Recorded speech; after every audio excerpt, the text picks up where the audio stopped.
This is Julie Pearson, Little Thunder, with the Oklahoma Oral History Research Program at Oklahoma State University. Today is April 2nd, 2021, and this is a remote interview with Teresa Valero for the Library of Congress's Occupational Folk Life Project funded by the Archie Green Fellowship.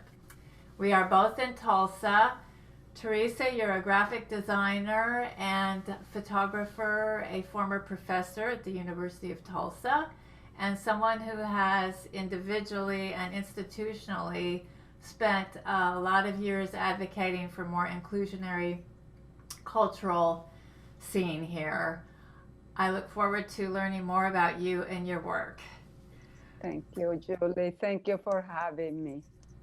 Where were you born and where did you spend your childhood? I was born in Venezuela. My hometown is called Barquisimeto.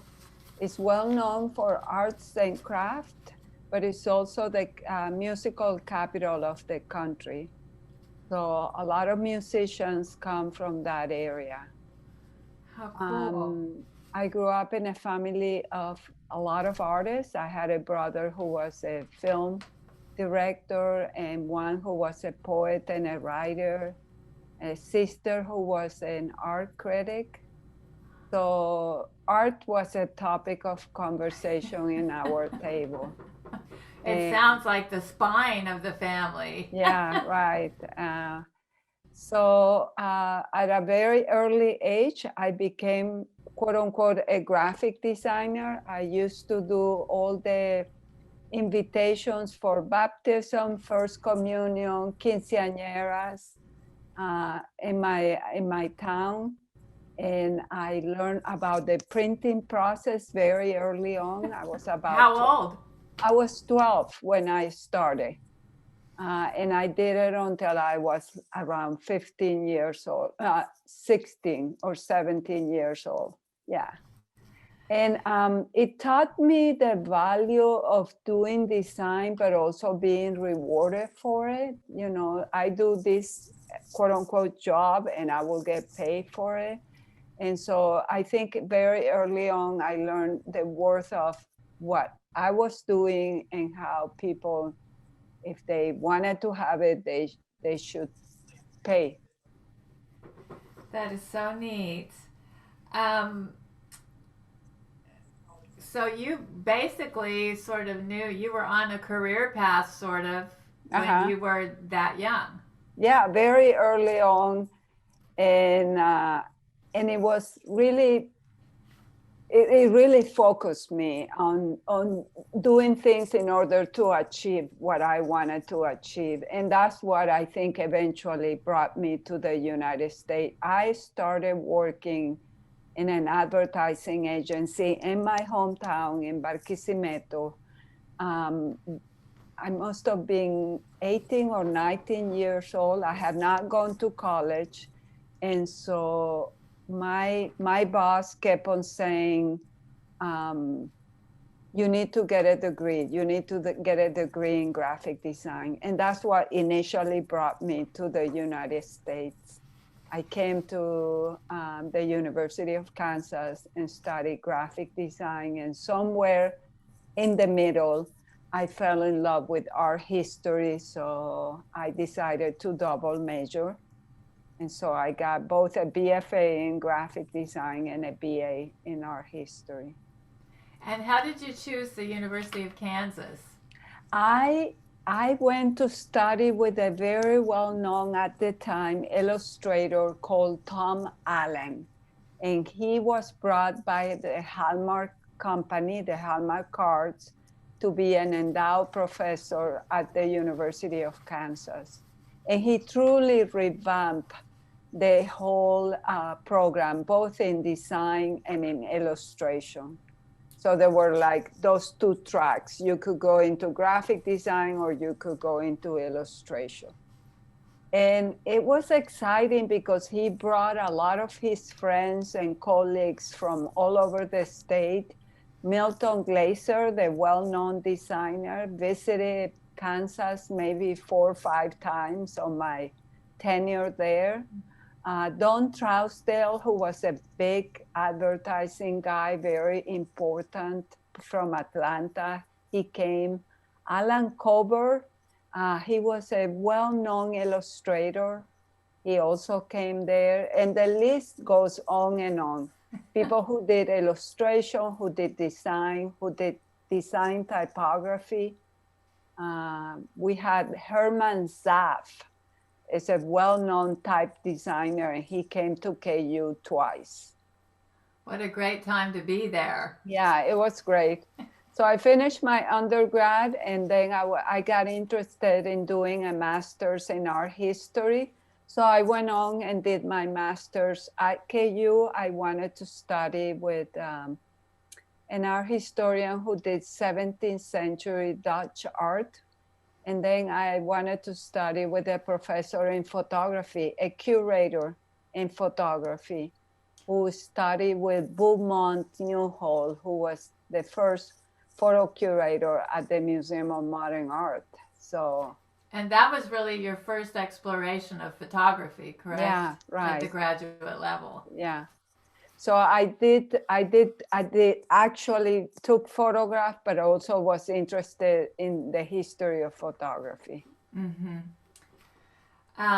So what happened after you left KU? My husband got a job here in Tulsa. And so I knew through my teachers and mentors that Tulsa was a wonderful town. I first worked at an advertising agency for about 2 years, but the bug of teaching was still in me because as a graduate student at KU, I taught. And so I saw a job opening at the University of Tulsa, an adjunct position to teach graphic design. And Stephen Sumner was the person that first hired me. He was the director of the School of Art at the time.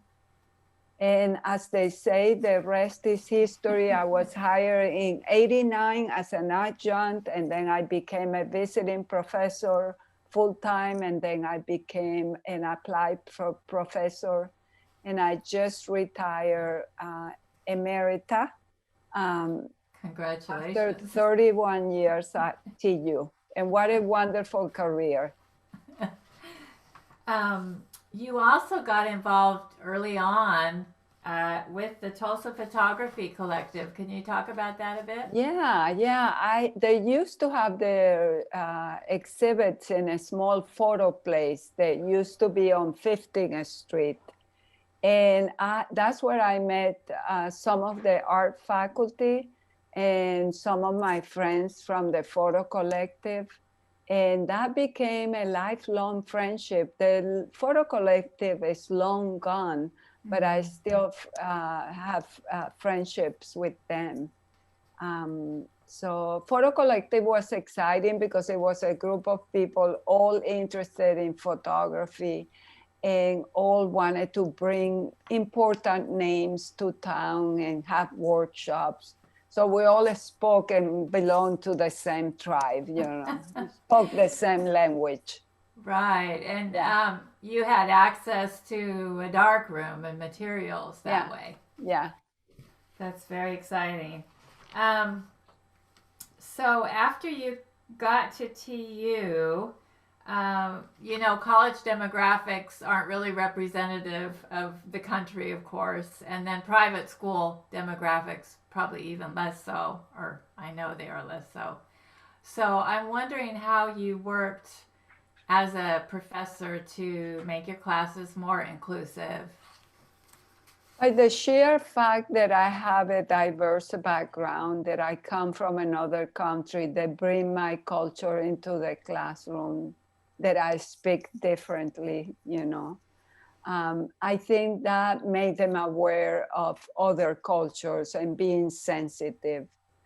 I think some of the students that I recruited, whether they were Latin American or Hispanic background, African Americans or Native Americans, they all said that that was something that they felt a kinship. That they had a person that it was of a diverse background and could understand them. okay? And Yeah. that's really important because I always try to remind them of the world outside the one that we were living in, okay?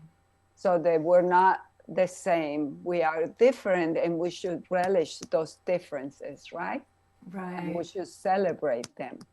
Right. So one thing that I heard again and again from the students is that they always felt part of the class and that we were a community.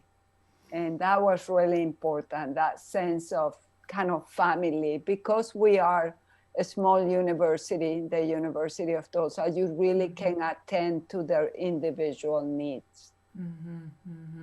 Yeah, that's so important. What do you strive to teach when you're teaching graphic design? What do you strive to communicate to your students? I have to quote this prolific writer in graphic designs. His name is Stephen Heller, and he wrote a book called Citizen Designer. And the citizen designer is the person that uses their abilities, their qualities to make a better world. Okay, so yes, we're doing graphic design, which is quote unquote a commercial profession, but we're doing design with that conscious that good design is good citizenship, that you make it for the better of the product or the client or the community. And another thing that I teach is I want the students to get involved in their communities, whatever place they might be, because by giving back to the community is better, right? And you can have your job, but then look for a nonprofit that needs you and then be part of it. And so it's very rewarding after teaching all these years that I see my students on boards across the city and across the country. You also spoke to me a little bit about the layers that are involved in graphic design. Do you mind talking about those a little bit? The layers, remind me, what Sort of, I don't know, maybe the client's need, but also these other considerations. Oh, well, sometimes people do design because they're thinking of their portfolios and they're not thinking of what the needs are. And I think what I teach is first and foremost, the client and their needs come first. And you want to be proud of the work you do and how design is layered in a sense. What do we take first, second, and third? And that's what makes good design, okay? So if it's a poster, is it the image or the headline? And how does the viewer digest that information? And how can it recall other images or other ideas as they discover the piece? Yeah, that seems like it makes perfect sense. You mentioned that after all these years of teaching, you can usually tell when students get into the program which ones are going to succeed and which ones won't. What are some of the signs that you look for? Well, that idea, and the students, I should preface this by saying the students have changed over the years. When I started 30 some years ago, they were doing their degrees, but they really didn't have that goal and that purpose.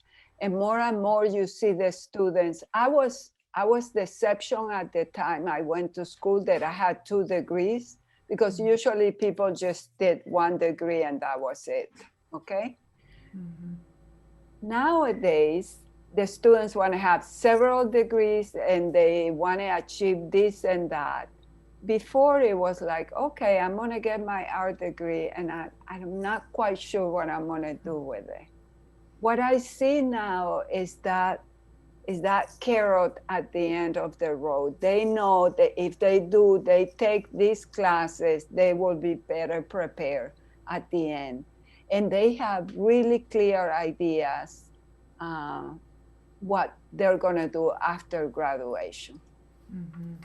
That's So, interesting. so one thing that I think is that they're driven, and the other thing is they have a plan. They want, and some of them are really resourceful. They do their degrees in design, and they say, you know, graphic design is not for me. But they have the tools to decide, I'm going to teach in the public school, or I'm going to go into marketing or advertising. Mm-hmm. Because the way we structure the program is that we give them the fine arts background mixed with motion design, print design, web design, and then they have the basis of our history. And in many occasions, our students in graphic design do a minor in advertising. Mm-hmm. So, you know, you have your education in the liberal arts, and you pretty much can do anything you want. Right, right. We've been arguing for that. Yeah. TU has the Alexandre Hogue Gallery, which is named for a famous artist and former professor there, and you oversaw that gallery as part of your duties. How did you approach that? Well, the gallery has a committee, and they select the show. We have set shows that come annually, like our student jury exhibition, and then we have the graduate students, MFA or MA shows, and then we have also the senior shows. So those are always there. So each faculty that brings an artist, they basically curate the show, set up the workshops and all that. And I have to give a lot of credit to the faculty. They have a vision. They know what is best for the area. We have a biennial, which is called the Major Visiting Artist. So we bring a painter of notable stature to work with the students to have an exhibition. It also provides an opportunity for our designers to design all the collateral material, whether it's a catalog or the invitations, etc. And you did bring in Sarah Ahmed, who's also an immigrant woman artist. Yes, yeah, that we were so pleased. And you know, this is how life works. Sarah had that exhibit ready. The committee wanted her to apply, and of course they accepted her. The beautiful thing about her show that it was so invigorating and so moving that it was the show that welcomed the students to the back to school last August 2020, at a time that the students were feeling, you know, so isolated, and they had to do their classes remote. And so it was a good thing to have her show and to feel it, since you could immerse yourself and you could do it at night and you could do it during the day. It was really, I heard again and again from the student, it made me feel so good to walk through the gallery or to be there and enjoy Sarah's show. So we're thankful to Sarah. Yes, a wonderful moment during the pandemic. To go back to your advice to your students, which is, you know, you have to be in and of your community too, and you need to be thinking, if you have a job, what kind of nonprofit can you work with? You started a program there called Third Floor Design, I believe. Yes. Do you want to tell us how you got the idea for it and what the goals were? So Third Floor came, it's not a new idea. Many universities have. And in fact, KU had a similar program called The Arts that sadly is no longer in place. So I came to the university in '89 and I approached Steve Sumner and I said, I would like to do this because what I was seeing is that we can teach all the skills and all the theory in the classroom, but when the students were going to do their outside internship, what we call the corporate internship, they were not as prepared. And so we created third floor as the stepping stone for the students to be better prepared for their corporate internship. And at the same time, we thought we will be a partner to all these nonprofit organizations who don't have the funds to pay a designer, and it's like symbiotic. It's a mutual and reciprocal uh, good connection for each other. They need a designer, we needed the experience. But what came out of it that I didn't foresee is the citizen designer, the person who wants to give to the community and wants to be part of it. So they learn everything. They learn what big brothers and sisters are doing. They learn what the YWCA, um, uh, all the arts organizations and museums. And so it's quite touching to see that in 28 years, we have served 7 states and Panama internationally, that we have served more than 250 agencies or nonprofit organizations, and that we have about, I don't know, maybe 170 students go through that internship. And it's not a given, and a student that comes for graphic design, they have to have a portfolio to be selected, and then their class performance. Because as I tell them, they're not just representing themselves, but they're representing the University of Tulsa. And so you want them to be responsible and attentive to their client needs. And out of all the students who have gone, we have 100% placement, and 100% placement in their graduate schools they wanted to go on. So, so we really prepare them for that step beyond TU. That is very impressive.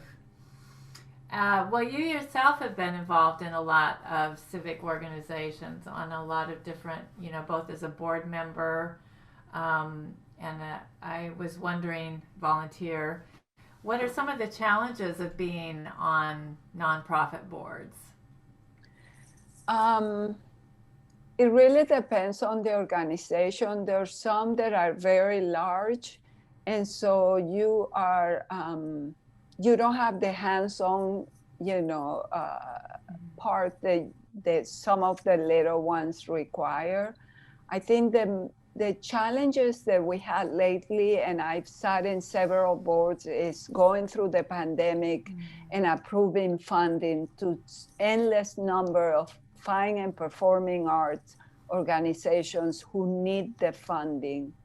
I think what I see by going through all of these panels and selecting, organizations, I think is my hats off to all the organization leaders who do a pro bono and who spend all the time and energy doing the work because they just love the organization.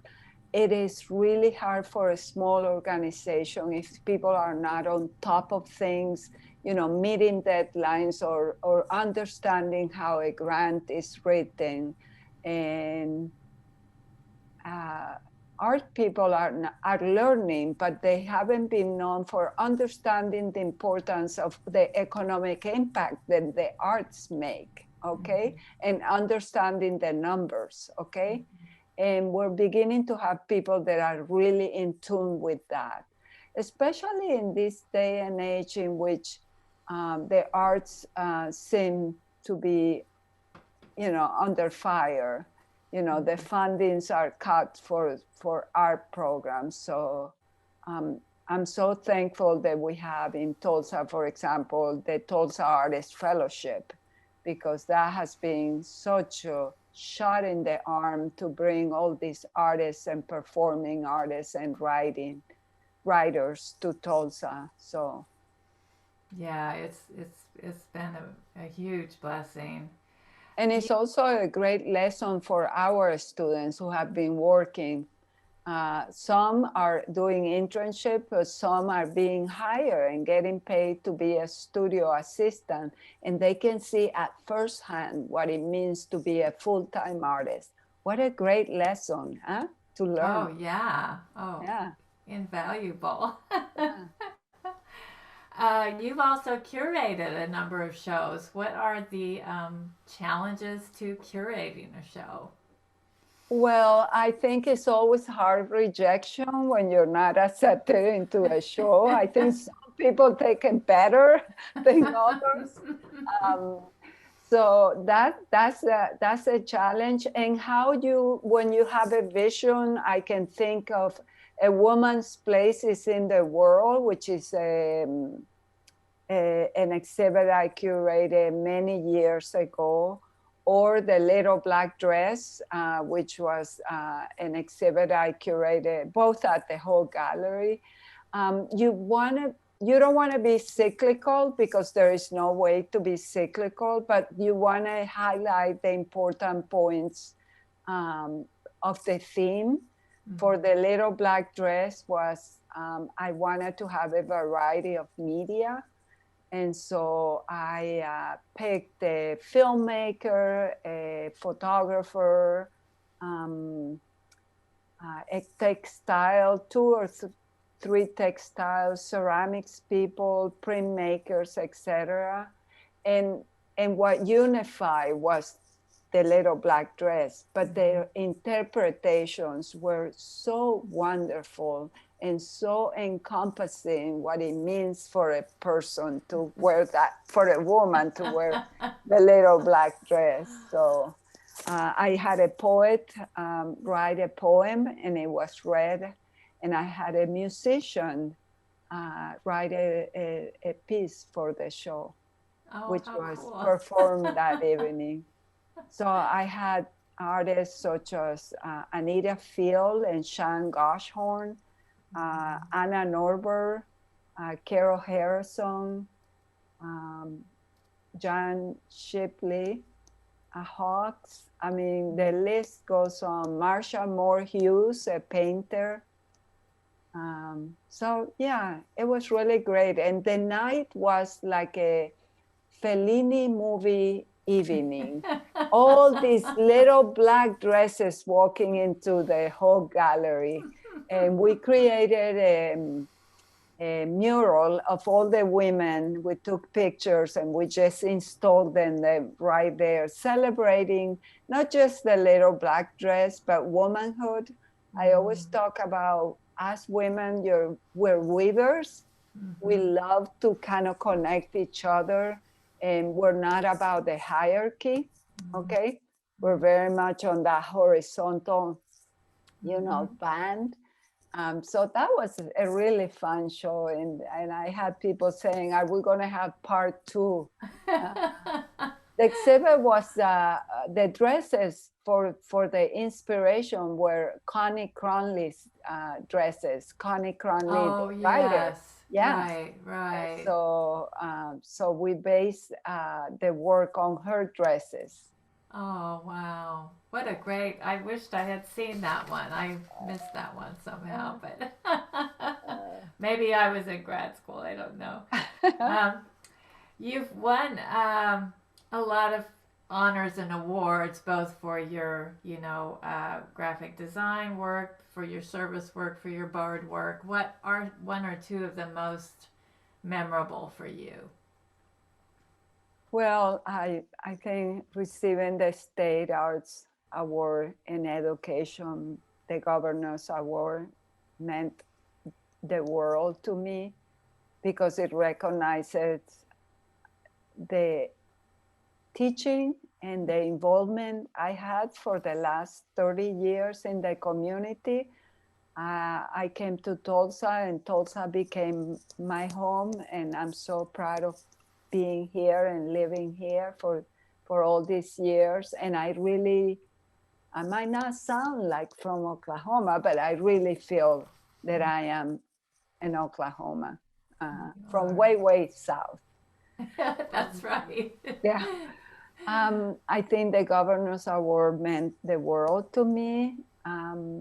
I think the teaching awards that I got from the university, because that's the recognition from the students. The students are the ones who nominate you.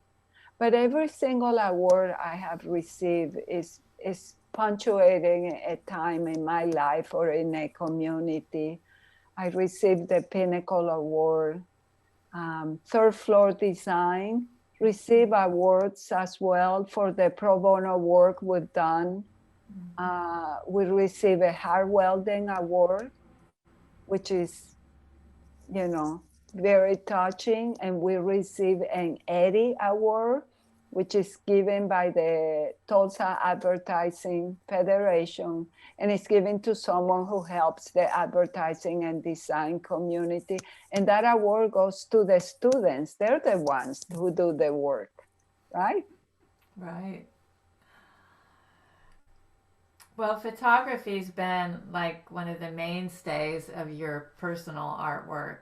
What interests you in terms of subject matter or approach? Definitely people and places. As a documentary photographer, I'm looking always for the human condition, commentary on a culture, and also because of who I am, I want that connection with people. Okay, I want to learn about them, even when I don't speak the language, and I want to become their friends, someone that they think is part of their community. And there are specific images in the documentary work of the Levant that I can think really stay with me. You know, the project started because I photographed the window of the house where my husband was born in Lebanon. Okay, there is a kind of torn window, kind of looking old, and I decided that day when I was in that little town that I will start a journal or a document of images of my travels to Lebanon and Syria, because I want to bring him those images. And he wasn't with you? No, he wasn't with me. Yeah. And then I started just going more deliberately to places and meeting people. There is a lady sifting wheat. And so that I spent a whole afternoon with her and a translator.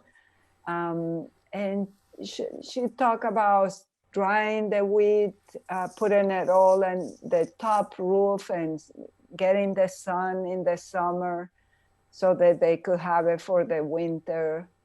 What a hard life she had, but in a way she was very thankful for all the experiences. Then looking at the young men herding sheep, you know, that's another image. Walking in a little town in Lebanon and turning and finding this beautiful blue door that made me think of TU. So I call it the TU door. That intense blue that you see in the Middle East houses. So yeah, traveling and making connections with people and learning about others, because this is something that goes back to my upbringing. My grandfather was Italian and he was an immigrant. He came to Venezuela actually through Ellis Island all the way to South America, okay? And I always tell and advise my students, if you have an opportunity to study abroad, you do that. And why do you do that? You will not only learn about that culture, but you will learn about yourself and your culture, and you will learn to appreciate what you have. And again, many, many times, the students told me that was the best thing I ever could have done. You know, I learned so much about myself, but it made me realize that we have a wonderful country, or I'm so lucky to have what I have, etc. So, yeah. People need to travel, because when you know more about the world, you're less afraid and maybe less judgmental of others, right? Absolutely. Well, they're fabulous photographs, all of them. I just love being able to look at them. And I know that you've kept in touch with these people, and that both Syria and Lebanon have just been through some wrenching crises. Yes. And I wondered how that impacts you emotionally and how it impacts the friendships that you've forged. Well, some of the places I photographed that you've seen in the presentation are long gone. They're rubble now. Aleppo, which is one of the most beautiful cities in Damascus is beautiful, but I have a special affinity for Aleppo. It's very progressive and environmentally aware and beautiful art. Aleppo was completely destroyed, and it's a very sad state how Syria is now. And some of my friends are gone, yeah. And I hope to travel again, but once, not only because of the pandemic, but it hasn't been safe to travel there for some time. But I hope to go back and continue to photograph. Right. Oh, I hope so too. I'd love to see that work. What kinds of stereotypes or misconceptions have you encountered in Oklahoma or Tulsa as a woman, originally born in Venezuela, now an Oklahoman? I think they're becoming better, but there's certain things that kind of stick in my mind. There is a stereotype that all Latins are dark skin, dark hair. And so when I speak, they said, "Are you from Germany?" Which cracks me up because my thick Latin accent, the assumption that you don't fully understand the language because you have an accent. And some people are really very welcoming and genuinely curious. Tell me where you're from. Misinformation, I think Americans are not well known for knowing their geography. So, I had one time a person, I know where Venezuela is, and they told me Africa. And I said, well, similar shape continent, but not quite. Yeah, that's primarily, it really surprised me that it was the color of the skin what really threw them off, because I'm light skinned and light hair. So you've had to deal with the pandemic in multiple ways. How did it affect your teaching? Oh my goodness. So I've been telling this story, but no one has heard it, so I'm gonna tell it again. On March 10th, 2020, the university went completely remote. We were 3 days away from spring break, and the students were going to go home, etc. And then everything, I have never taught anything remote in my life, never recorded a lecture or anything or a demo. I stayed in the department until the 13th, making sure the students had their art supplies and they could take everything home, etc. And then I had a crash course on Zoom, Harvey, and everything else so that I could teach everything remotely. It was really hard. I did it. But the thing that really got me down was the students miss the class, they miss their friends, they miss the interaction. And that could not be replaced. No matter how good you're doing in your Zoom and your Harvey on your whatever, collaborate, the human contact and the human interaction cannot be replaced. And the fact that the students, it was hard. It was very hard on them. So actually, I think I worked twice as hard to make sure that they were okay, not just getting the information, but mentally, okay? So because there were days that they were down, and it was like, oh, so many hours sitting in front of the computer, etc. And that was really hard on them. Yeah. You become a little bit not just a teacher, but kind of like the counselor and the mom too. And which is a name the students have given me, Design Mom. And the thing is that when you teach, you care so deeply for your students, and you want to make sure they succeed and they do well. Yeah. Yeah. And you have mentioned that you continue to keep close tabs on your students. Yeah. Who graduated years and years ago. Oh yeah. Why is that important to you? Well, I think because I don't have any other family, immediate family here in Oklahoma. And really, TU and my students have become my family. And I was well known for giving them Venezuelan breakfast. When we finished third floor design, they came to my home and I made a complete meal for them. And we sat and talked and we kept in touch. And actually, once we can travel, I'm going to go and visit a few of my former students. They're in Oregon and San Diego and Houston. And I hope to go and see them. And some of them have already retired. This is how old I am.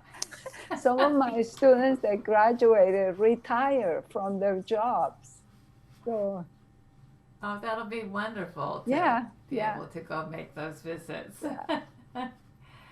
Are there any specific projects or that you are looking forward to post-pandemic or post-retirement here?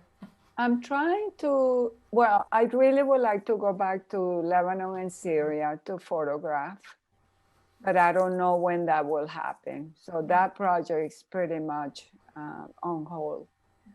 I want to switch gears, but I haven't even given it a second thought. It's just an initial idea that I want to do something that is more hand related, okay, rather than machine related. So I want to do something with my hands.